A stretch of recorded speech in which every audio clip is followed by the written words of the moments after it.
So I've just been out doing some training in the garden. Pip is obviously in season, so she, I'm just going to turn my dehumidifier off because it's probably a bit noisy.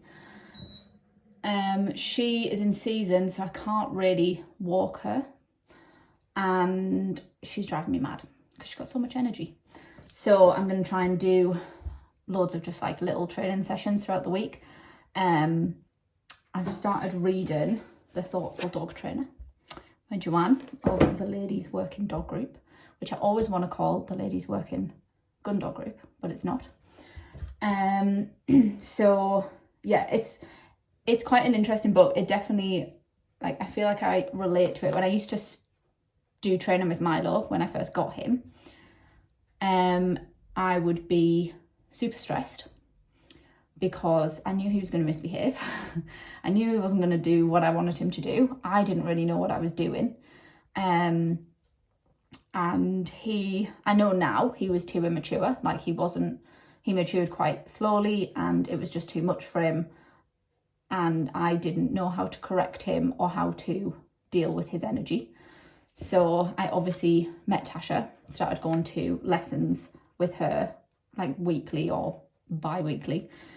And that helped massively because if anything, she just trained me. She trained me how to deal with him, how to deal with his energy, and what to do, what little things I could do. So most of what you will see me doing, I've learned from Tasha. Just little activities to do with them. But in the book, it says, 10 minutes of dog training, focused and non-stressful, is better than doing an hour, your dog getting fed up or tired or frustrated, so then you get frustrated with them, is not, is obviously not as good. Which I definitely agree with now. I used to go out and think, I need to do 40 minutes training with Milo, and I'd have all my dummies and everything, and I'd get 5 minutes in and he would be running around the field not doing what he was told, and I would still try and persist with that training. I'm not saying you should give up, obviously, but he didn't know what he was meant to be doing. I wasn't clear. Like, I didn't know what I was meant to be doing. So it was always very frustrating, and persisting with those training sessions was probably the worst thing for him because he wasn't ready. Whereas now, the video that I'll play after this, I've just done literally like 5 to 10 minutes of training with them. And I have shown the activity before where you throw things around them. But last time I did it, I threw 2 puppy dummies. So Pip she hadn't really done dummy work, I don't think, before me. But now she quite enjoys it. So she's seen the puppy dummies before. Last time I did it, I just did it with them. She knew what they were, etc. So this time I thought I'm going to try 4 different things. So I had a puppy dummy, a pheasant dummy, which is quite heavy, a ball on a string, because that's like Milo's kryptonite, and their favourite ball that they just got for Christmas. So straight away I noticed when I threw the pheasant dummy, it's a lot heavier, so it makes more of a thud when it hits the ground. And she didn't like that. She was quite scared of it, and just like flinchy every time it hit the ground. So for her, we're going to work on that, obviously. I mean, she's not bothered by pheasants in the shooting field, so I know she's not actually scared of it. She's just unsure because she doesn't know what it is. And then she also like cuddles up to Milo quite a lot. Her thing that she does is she'll go to another dog, which is fine. She's been brought up with other dogs, like she's never been alone. So I know that I need to work on her separate as well. So I tried to sit them separately and throw things around them with them sat separately. And you'll see on the video, she goes to him and she doesn't quite know what to do. So again, something we need to work on. But you could see quite quickly, Pip was like, she didn't know what to do. She wasn't sure. She started not listening to me. So I pretty much ended it there. And just took the win that she did it for a while. And obviously we'll go back to it and we'll do it again. And she just needs to get used to it. Not everything's going to be perfect. Your dog's not perfect. It's got its own personality. And, doing 10 minutes every day where you have mostly success or 100% success is probably better than doing an hour's like intense training where something's more likely to go wrong, or you're more likely to get frustrated, or your dog's more likely to get tired or confused, or it's too much for them. I think having that pressure taken off you as a trainer of your own dogs, that you don't have to do like a solid hour's training, is a good thing. Because like I say, when I started with Milo, if I didn't do an hour's training, I felt like a failure. But now I'm like 10 minutes and I'm happy. Like if I can do 10 minutes every day, then I'm happy with that. So I'm going to try and video all of my little 10-minute sessions throughout the week to show what I'm doing. And hopefully if there's someone else with a dog and they want to try these things, they can try it. And if it goes wrong, they can message Tasha and have a one-to-one session with her. This is Milo and Pip's little bed that they sleep in on a night time, because she was a kennel dog and pees on the floor if you have her out, basically. So my other little thing that I'm going to try and get into as well is just putting them in there when I'm working, because I've definitely noticed I have a bed in my living room, obviously, and Pip's switch off when she first came was amazing, because she's been a kennel dog, so she would just switch off, go to sleep, not a bother. But now that she gets more attention and I'm there, like if I'm sat watching TV, she comes to me all the time. So every like 10 minutes she'll get up and she'll come to me, and I'm like, go to your bed, like settle, we're not doing anything, nothing's going on, just settle. So I want her to learn again to settle. So I think I'm going to get into the habit of just putting them away when I'm working, because then they're not distracting me, you know, they can switch off, they can sleep, and they need to both learn. Milo's pretty good because he's used to being in the house, but they both need to maintain their switch off, because it makes life so much easier if they switch off. Excuse the look, but this is my usual dog get up. I'm about to try and teach Pip to stay while Milo runs past her. This is not going to work, but we do it with Milo, with Tasha, and you basically set dogs out in a line with a gap in between them. The one from the back runs past them all, sits, the one, you know, and you continue that, and it's just good steadiness training. So we're going to try and teach Pip, but she's not very good with, she likes to be with another dog and she likes to be with me, so we'll see how this goes.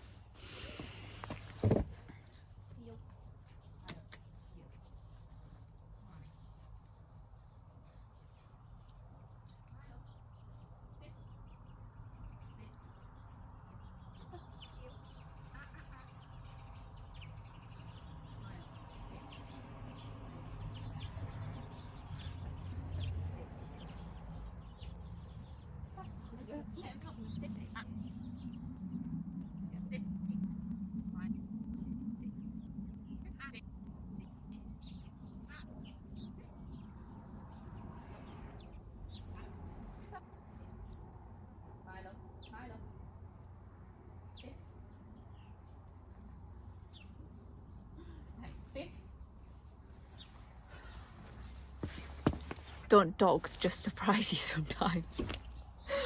She's just done that like pretty much perfectly, which I did not think she would do that. Well, I'm pleasantly surprised. So now I can do some dummy work. Pip hadn't done any dummy work before she came to me, I don't think, so she had just gone straight on to game, which she's very good at. She's very good at retrieving, luckily. But for me, dummies are a great way out of season to keep up training.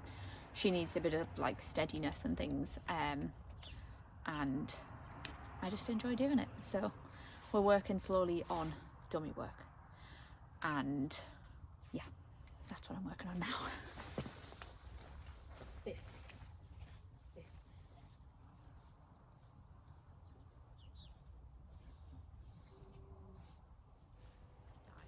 So as I'm recording this, I do have cold, so if I sound funny, that is why.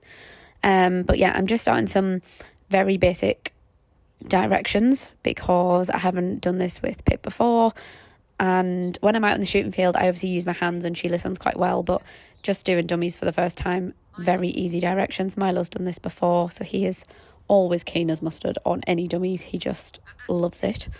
But just very controlled environment in my garden. You know, Pip knows this place, so it's not too stressful for her. Take them back and reset them. I do think Pip makes a mistake on one of these from what I can remember. So yeah, just getting them to resit down here, going back out and throwing them again.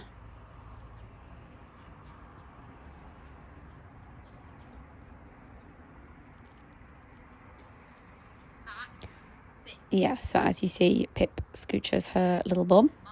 So I sent Milo instead of sending her because she moved, just to give her that little extra test.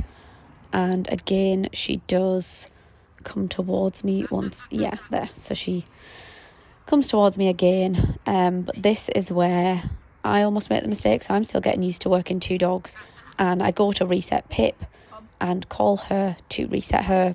But I didn't use her name, so I also recalled Milo, which technically he's just being a good boy, but I did want him to sit where he was. But again, my fault because I wasn't clear with my commands. So I'm still getting used to having the 2 dogs. But I just repeated this process again, sending Milo. And as you can see, she wanted to go, but she did listen and sit back down. So just practice and reinforcing her confidence that she doesn't have to go when he goes. That is our biggest problem in the field with Pip. If another dog goes, she thinks that she should go, pretty much. So yeah, but she will get there. We'll do this all over the summer, and I think by next season she'll probably be a lot better. Or I hope so.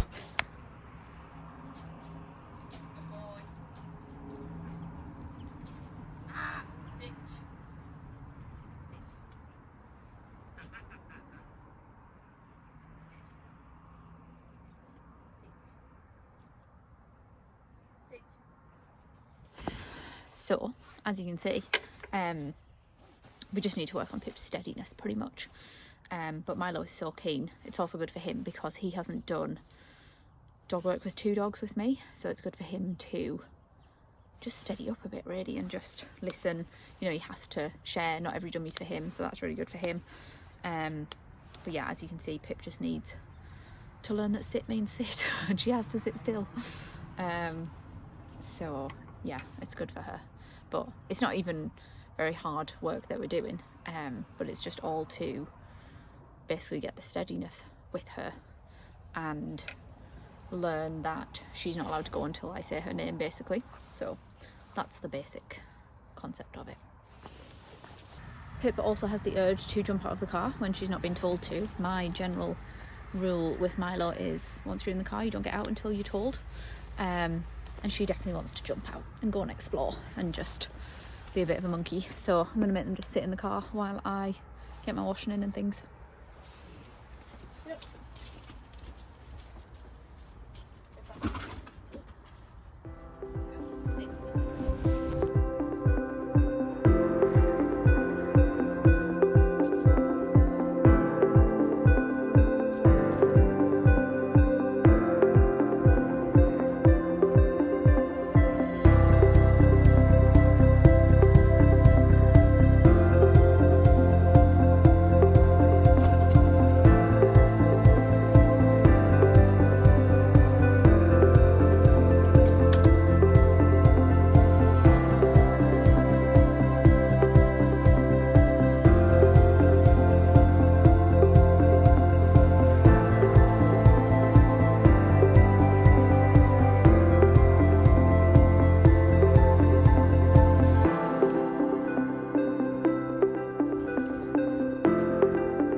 So as you can see, the car is like Milo's happy place because he thinks you're going somewhere. So he's now like, where are we going? Why did I have to get out? But to be fair, Pip did very well there. she is good at it, but she it's when you're on shoot days and things and it's busy and there's more stuff going on, she's like, oh, I'll just go and check out that thing across there that I find interesting. So we're working on it, aren't we, Pip? But she's a quick learner, which is good. I'm out with Tasha today on a shoot, just with Milo, because obviously Pip is still in season. So I'm probably going to say that a lot in this video, because I can't remember what I recorded on the day previous. But he's not really picking. Like, obviously if he finds a bird, that's great, but I'm just trying to teach him a bit of steadiness. He's got into the habit of, like, if he sees a bird land in front of him, he thinks he can just go get it. So now I'm videoing myself. Tasha's in front of me. So he just did it there, like one land on the other side of the fence, luckily, because I don't want him to get the reward of getting that bird. So it's on the other side of the fence. So just need to tell him off for it and correct him for it. So yeah, it's just a bit of extra shoot day on a different shoot. Just a bit of a busier shoot, but yeah, we're on a search for Iden now, because I don't know if she's gone under the fence, but yeah, it's just a bit of extra shoot day activity for him without Pip, which is good. It's good to get them out separate. I need to do it with Pip as well. So yeah, that is today. He hasn't picked anything yet today. We were just saying it's funny, when he's with Tasha's dogs, he almost reverts back to like the Joker, which is what he always used to be, and it used to annoy me so much. He goes back to just being a bit silly and a bit like, oh, well, I'm with a team of dogs, so I don't need to work hard. Oh, good girl. Come on, Iden. So there is Iden with a bird. Good girl. Come on then. Yeah, anyway, he goes back to being like the Joker dog, and he always used to, as soon as a dog came back with a bird, like one of Tasha's dogs, he would go follow it to her, and then there's usually feathers when you give a bird, like when you get a bird off a dog, and he would just chase the feathers, and he's got into that habit. But he doesn't do it when it's just me, him and Pip. He only does it when he's with Tasha. So yeah, he's just having a jolly. He knows he doesn't have to work hard because all of Tasha's dogs work hard. And it's just funny how much they change and how he goes to being like the Joker again, even though when he's working with me, he's really good and finds birds probably more than Pip now. So it's just interesting how they change and the dynamics of them. But I've also got cold, so if I sound weird, that's why. But I'm trying to just power through and make it go away with fresh air. For anyone wondering where Pip is, little Pippin, what you doing? She says I can't come out because I'll have babies. Yeah, sorry. She looks mortified that she's in that cage. But Tasha does have 2 stud dogs, so it's probably best that she stays in there. We don't need any cockadors today. Baby. Look, he's like, Alka will play with me. Well, it is now the weekend and I'm fully ill. I had no voice yesterday and I have hardly any voice today. So I haven't done any training with them. We obviously went on that shoot day, so we've had a pretty chilled weekend. So I'm just doing a short dog walk, just to give them a little run out. But I will be training because I feel like shit. So yeah, I'll get back into it this week and get some stuff done with them. But they've been really good, to be fair. They're really good in the house, and when I feel crappy, I know that they're pretty chilled, so you can just kind of leave them and they'll just sleep or play together, or they're pretty good. But I thought I'd just give them a quick run out so that they can empty their stomachs. Not in my garden. I can pretty much guarantee someone will say, Pip's in season, you shouldn't be walking her. So she's like at the back end of her season, she's coming out now. And bear in mind, she's a cocker, a working cocker that hasn't been walked properly for, well, since before Christmas, because she started before Christmas, so she is fairly desperate to be walked and fairly full of energy. She's put a little bit of weight on actually, which is not a bad thing because, like I say, it's hard to keep weight on them in the season. But yeah, she's coming out the back end now. This is a private track that no one walks on apart from, I think, 2 other people in my village. So she's not going to meet anyone. If she does meet anyone, she'll go on the lead. She'll come with me out the way.